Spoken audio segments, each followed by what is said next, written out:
How to apply, qualify, and appeal SSDI decisions. Social Security disability insurance is paid through income deduction and provides benefits to you or certain members of your family if you are insured, meaning paid enough through Social Security taxes through payroll deduction. Many people get SSDI, Social Security Disability Insurance, and SSI, Supplemental Security Income, mixed up. Both are offered by the Social Security Administration. However, eligibility is determined differently for the two programs. Social Security income is determined by need and is income based. Your income needs to be below a certain threshold in order to qualify, and you can qualify whether or not you paid into Social Security disability system. SSDI is based on your work record. In order to qualify, you must have worked for a minimum amount of time, depending on your age when you became disabled, and your benefit amount can be slightly higher or lower depending on your income history and your work duration. Each program has its own qualifications and application process. For SSDI, you must establish you have a medical disability and cannot maintain gainful employment. The Social Security Administration has a list of illnesses that automatically and immediately qualify you for benefits, as well as a list of other illnesses that may qualify you based on your ability to work. There are many things you need to be aware of when considering applying for SSDI, and please know that approximately 70% of those claims are denied every year, making the process tedious and time-consuming. Unfortunately, obtaining SSDI benefits is not at all easy. In fact, it's rather difficult. Therefore, it's important to understand the ins and outs of the application process and prepare to take the time to be as information inclusive and thorough as possible.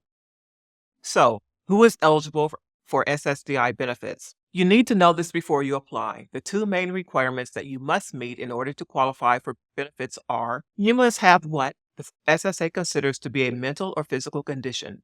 This means you are unable to work in the same position you held prior to becoming disabled, and you are unable to perform any type of substantial gainful activity, which means you are incapable of performing work where you can earn at least for 2023 $1,470 for a single person, or $2,460 if you're blind per month, and your disability is expected to last for a period of at least 1 year or your disabling condition will result in death.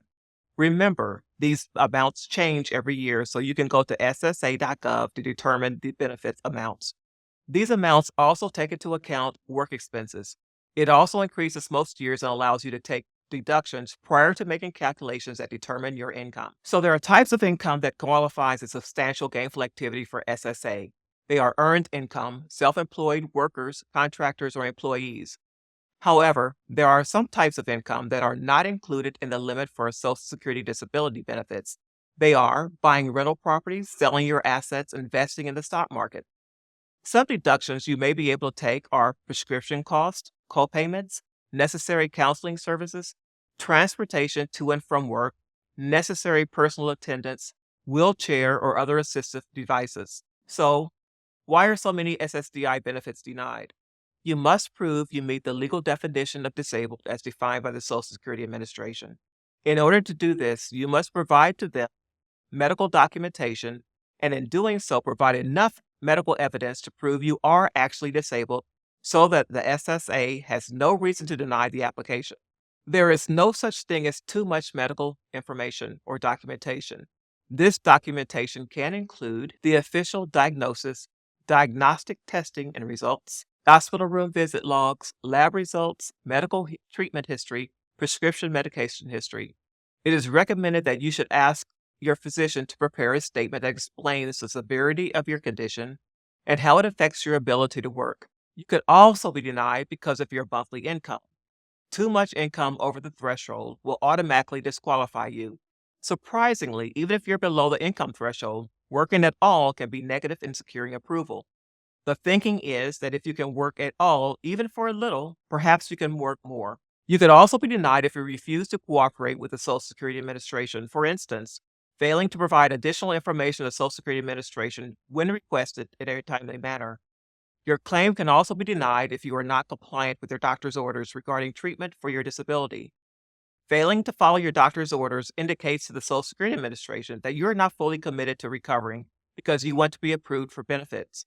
So, should you seek help from a disability attorney? It would depend on how thorough your medical records are and how complicated your illness is. I would at least seek an initial consultation with an attorney to assess your needs and the process. Because they are well experienced, they can help eliminate rejections and speed up the process. Also, the cost associated with legal representation is covered from your benefit when you are approved. So, generally, no money comes out of your pocket initially to attain an attorney. Again, applying for SSDI is not an easy process, but you have the ability to reduce being denied by providing thorough medical records and doctor statements, providing your disability and inability to work as a result of that disability.